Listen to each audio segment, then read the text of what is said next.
Are you burned out? Checked out at work? Fed up? Let's talk about it today.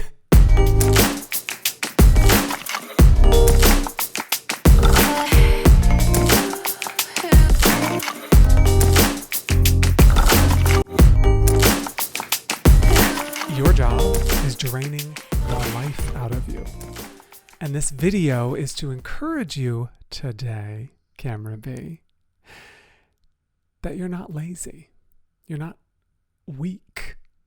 You're burned out from trying to survive a system that rewards you to abandon yourself. A system that rewards self-abandonment. So let's stop pretending that overworking yourself, I'm just talking about most workplaces under this beautiful system we have. They said sarcastically. Let's stop pretending that overworking yourself is a personality trait, that hustling is a culture. Let's stop pretending that abandoning your own heart is a prerequisite to paying the bills. You're not imagining this. The meetings that could have been emails, the pressure, that's always been at work to have fun and to be on. And then, of course, the guilt when you take a rest. All of that is real. You're experiencing all of that in your job. And what you may not have figured out yet is that your job can be a rehash of the family you grew up in, aka family of origin, as we say. Physically, it's hurting you. Emotionally, it's hurting you. And spiritually, it's hurting you. Now, this is not a video telling you you got to quit your job. Obviously, you might need a job. I'm here to tell you you're not alone and to give you some practical tips about what to do next and how to survive this system we've got. The American Psychological Association, the APA, says that 70% of employees will tell you that work stress affects their mental health. 70%. In my mind, in my heart, we were never meant to be available 24/7. We were never meant to smile through really nasty, toxic emails. And we were never intended to answer Slack messages in every room of the house, all over our lives, even when we're not at work. And we have to talk, of course, about burnout. It isn't just being tired. Burnout is your soul being tired. The emotional signs of burnout are apathy, irritability, dread. But you might not realize that there are physical signs to burnout. Fatigue, yes, brain fog, and even sleep issues can be associated with being burned out. If you feel like crying when someone says, "Can we just hop on a quick Zoom to look at that, to talk about that?"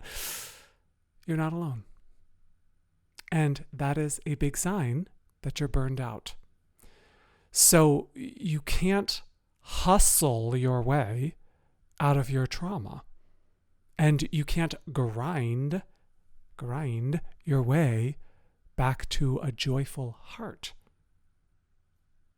Most jobs are a repeat of our family growing up.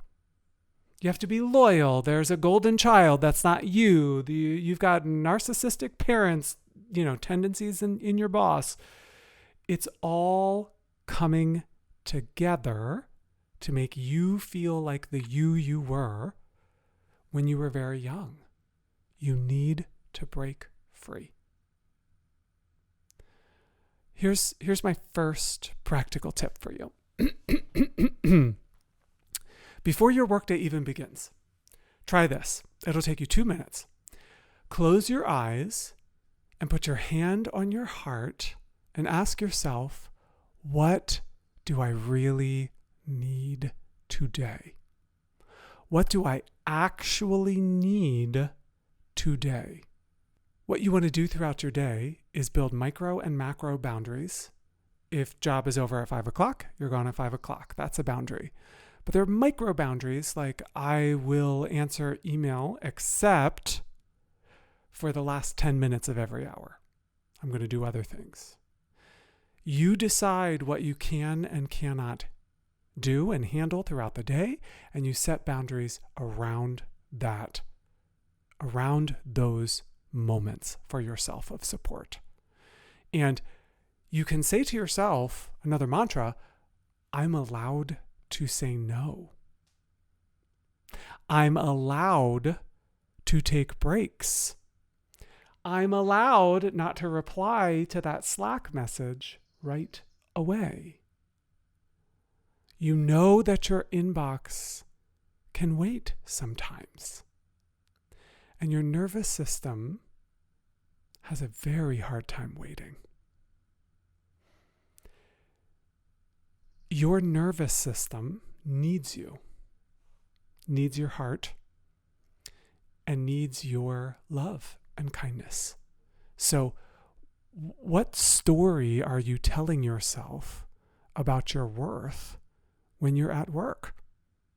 Here's a journaling prompt, depending on where you work.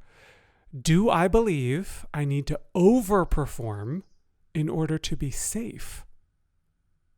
And if that's so, what ways do I overperform? I'm sure there are employees who are performing differently than you, and that may create some feelings for you. You know, you can say to yourself at work, I bring value even if I rest. Even if I rest, my worth isn't tied to output, and I deserve space even at work. You were not born to be some kind of productivity robot. You were born to be a full human being. You are a full human being. You're not a cog. You're a person. And let's be real. Most workplaces were designed around productivity, not around protecting people. And depending on your job, you may want to learn to start protecting yourself if the job is not protecting you. And this is especially true for women, for marginalized folks, for neurodivergent people, for caregivers, for queer people. If you feel that you don't belong in life or in your job, it might be because the system wasn't built for your wholeness. I'll say that again. If you're marginalized and you feel like you do not belong in the system, it might be because the system was not built for your wholeness. And still, you belong. You have the right to exist at work, in your life, on your dance floor, with your cat. You deserve to exist in all of those spaces as your full self. And I'd like to ask you, invite you to reclaim your power. Softness isn't a weakness. Feeling out of place isn't a weakness. Rest isn't a weakness. And boundaries aren't selfish. They are sacred.